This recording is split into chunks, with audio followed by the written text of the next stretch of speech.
अगर ऐसा लग जाए, ऐसी मशीन लग जाए, ये दुकान बढ़ जाए, ये ऐसा हो जाए तो इसमें ज्यादा संपत्ति आएगी, ज्यादा संपत्ति आएगी, फिर इसकी फैक्ट्री खोल लेंगे, फिर ऐसा कर लेंगे, ये कल्पना। अब आपको देखना है इनमें से कि आप क्या हो। खुद अपने हृदय में देखो, तभी कहते हैं श्रवणेंद्रिय को मजबूत करो। जब आप अपने हृदय को देखोगे कि ये सारे दोस्त तो हम में ही हैं, तो अभिमान नहीं रह जाएगा।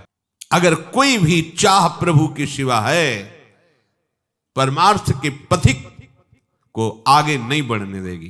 कोई भी भोगे हुए विषय को पुनः भोगने की इच्छा का नाम तृष्णा है। कलह तभी होती है जब सामने वाले से अपनी अनुकूलता की मांग होती है, तभी कलह प्रकट हो जाती है। चाहे वो कोई घर का हो, पड़ोसी हो, देश का हो, विदेशी हो, कोई भी हो। शास्त्र क्या कहते हैं ये हमारी समझ ठीक नहीं बैठती, तो गुरुदेव क्या कहते हैं ये बात हमें समझनी होगी। तो समय नष्ट मत करो, एक मार्ग चयन करो, या तो प्रवृत्ति मार्ग या तो निवृत्ति मार्ग। अन्य जीवों को सुख पहुंचाने की चेष्टा करो, नाम जप करो, स्वयं खाओ, दूसरों को खवाओ। तुम्हें तो दूध और घी मिल रहा है, खाओ और स्वस्थ हो जाओ, स्वस्थ अपने स्वरूप में स्थित हो जाओ। कल्पना, प्रायः सबके हृदय में विषयों की कल्पना होती रहती है। चलते फिरते उठते बैठते जो 5 ज्ञानेंद्रियां हैं, मन उनको लेकर के भोगों की कल्पना करता रहता है। कभी रसेंद्रिय की कल्पना, कभी श्रवणेंद्रिय के भोग की कल्पना, कभी जनेंद्रिय के भोग की कल्पना, ऐसे वो कल्पना में घूमता रहता है। साधु कल्पना नष्ट करता है, वो कल्पना में नहीं घूमता, वो भावना में विचरता है। साधु और संसारी पुरुष में अंतर है, संसारी पुरुष कल्पना में विचरता है। अगर ऐसा लग जाए, ऐसी मशीन लग जाए, ये दुकान बढ़ जाए, ये ऐसा हो जाए तो इसमें ज्यादा संपत्ति आएगी, ज्यादा संपत्ति आएगी, फिर इसकी फैक्ट्री खोल लेंगे, फिर ऐसा कर लेंगे, ये कल्पना। ऐसा मकान बन जाए, यहां ऐसा ऐसा ऐसा, वो कल्पना में विचरता रहता है। साधु भावना में विचरता है, कल्पना में नहीं। कल्पना होती है मायाकृत सृष्टि की, और भावना होती है शास्त्र सम्मानित जो सिद्धांत है उसके अनुसार आराध्य देव की। साधु भावोत्सवेन भजताम रस काम धेनुम। साधु भावना करता है, कल्पना नहीं करता। साधु कल्पना को मिटा देता है। देखो, कभी कल्पना तो नहीं होती तुम्हारे हृदय में, भावना होती कि कल्पना। यदि कल्पना तो अभी हृदय संसारिक है, मिटाओ उस कल्पना को भावना के द्वारा। भावोत्सवेन भजताम। कभी ऐसा होगा क्या, किसी लाडली लाल कृपा करके हमारे नेत्रों के सामने आएंगे और हमें पुकारेंगे और कहेंगे तू मेरा है, देख आज से मैं तुझे अपनी सेवा में रखती हूं। कभी ऐसा होगा? कभी श्री जी अपने गले की माला प्रसादी हमें देंगे, कभी श्री जी अपना पाया हुआ पान प्रसाद हमें देंगे। क्या कभी लाडली जू के गोरे चरणों को अपनी गोद में लेकर के धीरे धीरे उनमें महावर की रचना, क्या ऐसा सौभाग्य होगा? कभी ऐसा सौभाग्य होगा मैं प्रीतम को प्यारी जू से मिलाने के लिए उत्साह युक्त करके जा रही हूं सेवा सामग्री पास है, क्या कभी ऐसा होगा? वृंदावन में हम प्रेम उन्मत्त होकर, शरीर की कोई शुद्ध नहीं, लाडली लाल के प्रेम में विवश होकर, क्या कभी ऐसा होगा? यह है भावना। जो आराध्य देव के प्रति प्रतिपल ऐसा चिंतन हो उसे कहते भावना में, और वही भावना सिद्ध हो जाती है तो क्या सब हट जाता है। वो देखता है ये कर रहा है, वैसे ही सब प्रतिपल सेवा में मगन है। साधु कल्पना मिटाता है। अब आपको देखना है इनमें से कि आप क्या हो। खुद अपने हृदय में देखो, तभी कहते हैं श्रवणेंद्रिय को मजबूत करो। जब आप अपने हृदय को देखोगे कि ये सारे दोस्त तो हम में ही हैं, तो अभिमान नहीं रह जाएगा। उस अभिमान का गलित होना सारे सद्गुणों को प्रकाशित करना है। दैवी संपदा का बुलावा है, और अभिमान आ गया तो आई हुई दैवी संपदा भी अंतर्ध्यान हो जाती है और आसुरी संपदा आ जाती है। साधु एक ही चीज मिटाता है, चाह। अगर चाह बनी हुई कुछ भी प्रभु के सिवा, तो ये साधुता का कलंक है। कोई भी चाह नहीं, चाह मिटी, चिंता मिटी, मनुआ बेपरवाह। जाही न चाही कबहु कछु न चाही, ये हमारी सिद्धि है। परमार्थ के पथिक की ये सिद्धि है, न चाही। और यहां गुरु न चाहिए, सिद्धांत न चाहिए, प्रभु न चाहिए, पर यह चाहिए। कैसे कैसे परमार्थ के पति को, चाहे कोई भी हो, शास्त्र प्रमाणित तुम्हारा हृदय होना चाहिए। नहीं तो बनाओ, आए हो परमार्थ मार्ग में। परमार्थ का पथिक चाह मिटाता है, चाह। अगर कोई भी चाह प्रभु के सिवा है, परमार्थ के पथिक को आगे नहीं बढ़ने देगी। मान लीजिए बात, तृष्णा, भोगे हुए विषय को पुनः भोगने की इच्छा का नाम तृष्णा है, वो चाहे किसी भी इंद्री का विषय हो। परसों हमने समोसा चटनी पाया था, अगर आज बने तो फिर बहुत स्वाद था, वैसे ही बनाओ। सुने हुए, देखे हुए, सूंघे हुए स्पर्श सुख, रसेंद्रीय सुख, कोई भी भोगे हुए विषय को पुनः भोगने की इच्छा का नाम तृष्णा है। सुनो इसे, मनन करो, इसे उतारो। जब तुम्हारे अंदर मांग हो तो देखो, तृष्णा की मांग तो नहीं है ये। कभी भी जीवन में कभी भी जो भोगे हो उसके संस्कार हैं, अनंत जन्मों के संस्कार हैं। उन्हीं को भस्म करने के लिए तो परमार्थ के पथिक बने हो। जो दुर्वासना मम सदा परिकर्षयंती, उसी को भस्म करने के लिए तो साधना कर रहे हो, और काहे की। कभी भी ये तृप्त नहीं होती, चाहे जितना खा जाए कभी नहीं तृप्त होती। योग वासिष्ठ में बहुत इसका वर्णन है कि उपासक इस तृष्णा रूपी डाइन से बच जाए, ये कभी आघाती नहीं, भोगते रहो, भोगते रहो। एक ही भोग नहीं, जो भी भोग इंद्रियों के हैं उनको पुनः भोगने की इच्छा का नाम तृष्णा है। कलह, आपस में किसी भी तरह का बैर विरोध तभी होता है जब दूसरे से हमारी मांग होती है अनुकूलता की। ये कलह शब्द वहीं प्रकट होता है जब सामने वाले से मांग होती है अनुकूलता की, और जब हम अपने कर्तव्य का पालन करते हुए उसके अनुकूल के रहने की बात करेंगे तो कलह शब्द है ही नहीं। धर्म से हमारा क्या कर्तव्य सामने वाले के प्रति, इसका पालन करोगे, कभी कलह नहीं हो सकती। कलह तभी होती है जब सामने वाले से अपनी अनुकूलता की मांग होती है, तभी कलह प्रकट हो जाती है। चाहे वो कोई घर का हो, पड़ोसी हो, देश का हो, विदेशी हो, कोई भी हो, तभी कलह होगी जब सामने वाले से अपनी अनुकूलता की मांग होगी। यदि अपने धर्म से अपने कर्तव्य का पालन सामने वाले के प्रति करें तो कभी कलह नहीं हो सकता, कहीं भी कलह नहीं हो सकता। साधु कलह को नष्ट करता है, साधु कलह युक्त नहीं होता, कलह का नाश करता है। लक्ष्य क्या है? केवल रसेंद्री की तृप्ति के लिए, केवल पांच भौतिक शरीर के आराम सुख के लिए ये मार्ग नहीं है। ये मार्ग तो इसी बात के मिटाने के लिए है, इसी बात के मिटाने के लिए। पर समझ कहां आती है? समझ है ही नहीं। अगर प्रभु की प्राप्ति की बात हो तो कहीं कोई भी किसी तरह की समस्या तुम्हें परास्त नहीं कर सकती। प्रभु सामने है ही नहीं, तुम्हारे लक्ष्य में ही नहीं है, तभी तुमको ये विषय अनुकूलता दिखाई देती है, तभी तुमको ये संसार सत्य लग रहा है। भूल मत करो, बहुत बड़ी भूल है। आशा भोगों की, जीने की, सुख की, मान की, प्रतिष्ठा की, साधु इसे नष्ट करता है, सजाता नहीं है। जब हमारी चाह ही नहीं है इस बात की, तो इसके विपरीत मुझे कुछ मिले तो दुख भी नहीं होगा, क्योंकि हमारी इसकी चाह ही नहीं थी।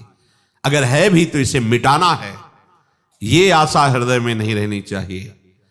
ना तो जीने की, ना तो किसी भोग सुख की, ना तो मान प्रतिष्ठा की। आशा ही परमम दुखम, नैराश्यम परमम सुखम।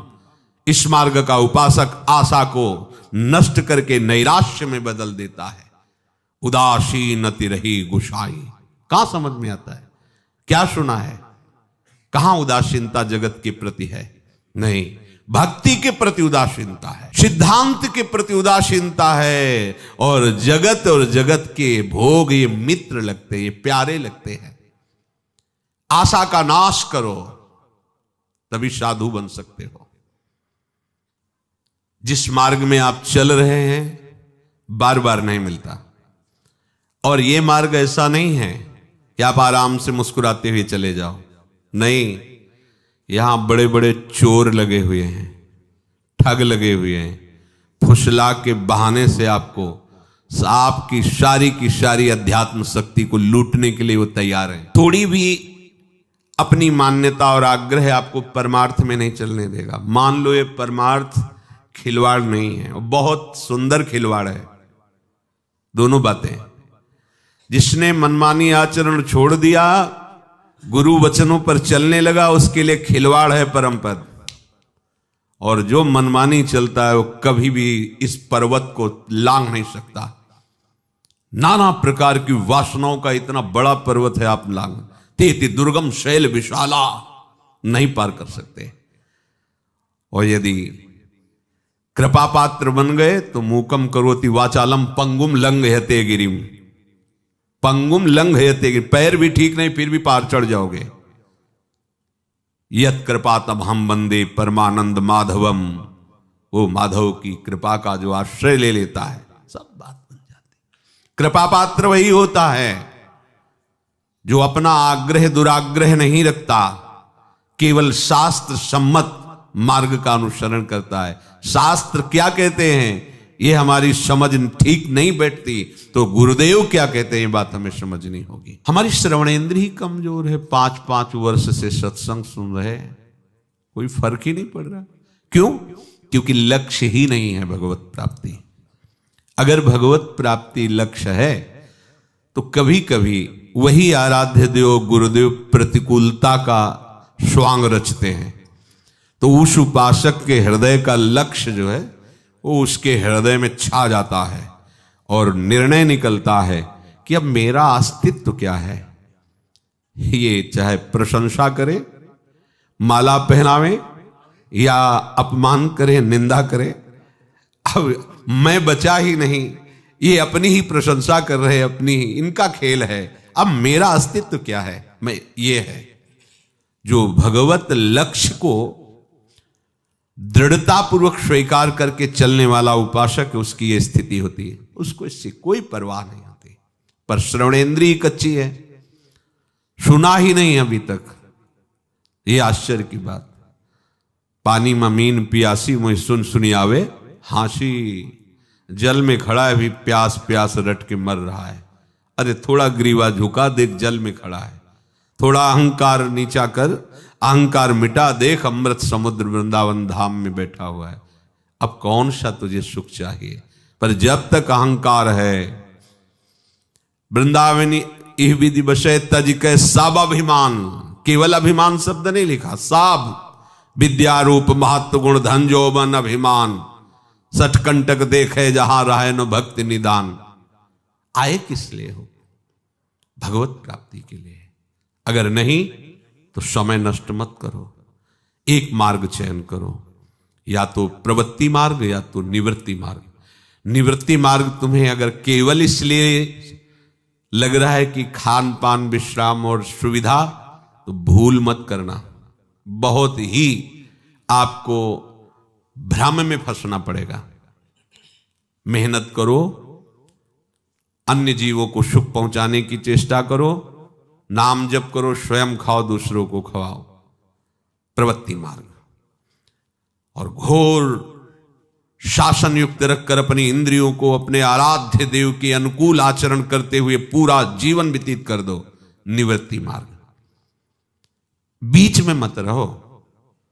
सेवक जी उनको मजरेडो कहते हैं, मजरेडो, ऐसे न वैसे रहे मजरेडो।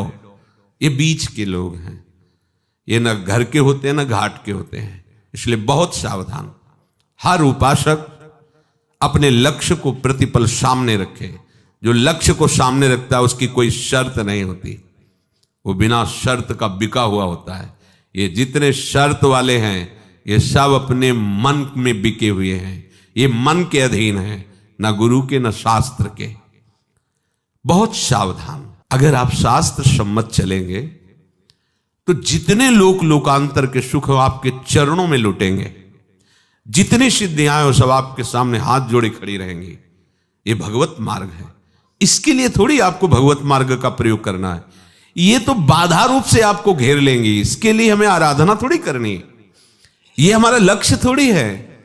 सही पूछो तो लक्ष्य को ढकने के लिए आपको घेर लेंगी। और आप प्रभु के दास हैं, अनंत ऐश्वर्यशाली प्रभु आपके स्वामी हैं, तो मृत्यु लोक का ऐश्वर्य क्या चीज है?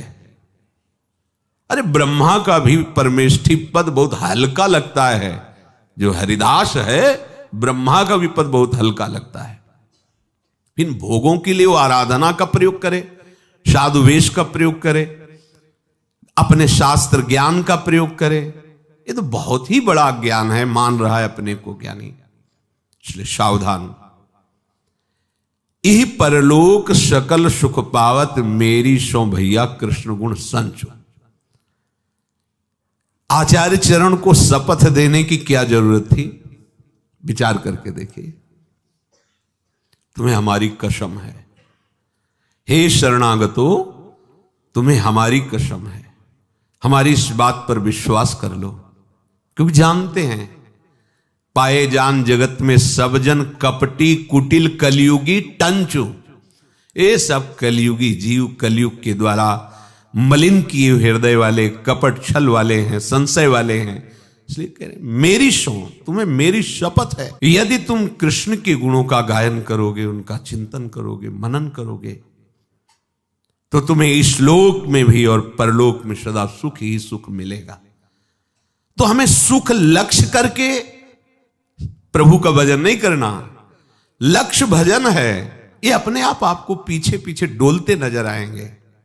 सावधान। ये श्रवण मनन में बैठा लो। आपकी श्रवणेंद्री बलवान होनी चाहिए। श्रवण से ही शरणागति होती है और श्रवण से ही शरणागति की पूर्ति भी होती है। यही प्रारंभ है और यही विश्राम है। आपका श्रवण ही कमजोर है, तभी आपका परमार्थ संबंधी स्वेच्छाचार नष्ट नहीं होता। यदि श्रोत्रिय आप बन जाएं तो ब्रह्मनिष्ठ होने का मार्ग मिल जाएगा, पर श्रोत्रिय ही नहीं हो पाते।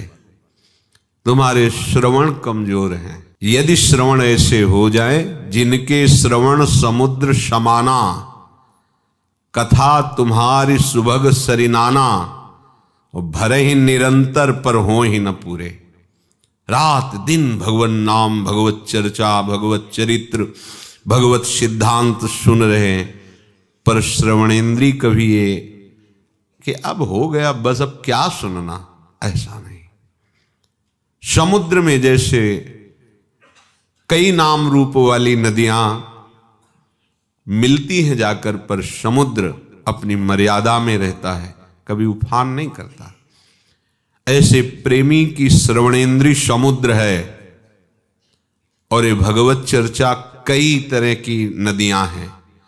कभी प्रभु की रूप माधुरी की चर्चा, कभी गुण माधुरी की, कभी लीला माधुरी की, कभी ऐश्वर्य की, कभी महामहिम प्रताप की चर्चा, कभी सिद्धांत की चर्चा।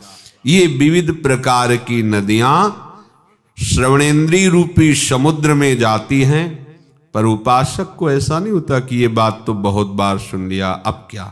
वो उपासक ही नहीं है। यदि आप सत्संग श्रवण करते हैं तो मुझे लगता है कि अपनी दिनचर्या से अलग कोई स्वाध्याय करने की जरूरत ही नहीं है। जैसे गाय खाती है घास और भूष, पर वो परिवर्तित करके महामहिम दुग्ध के रूप में तुम्हें देती है, ऐसे बड़ी कठिन तपस्या, बड़ी साधनाएं करके महापुरुषों ने शास्त्र का अनुभव किया और वो अमृत में दुग्ध तुम्हें श्रवणेंद्री से पान करा रहे हैं। तुम्हें अब घास खाने की जरूरत नहीं है, भूस बटोरने की जरूरत नहीं है। तुम्हें तो दूध और घी मिल रहा है, खाओ और स्वस्थ हो जाओ, स्वस्थ अपने स्वरूप में स्थित हो जाओ। जो शब्द सुने उसे अपने में देखें कि है कि नहीं है। अगर अपने में नहीं है तो उदास होकर उसे धारण करने के लिए तत्पर हो जाना चाहिए। यही उपासक का लक्षण है।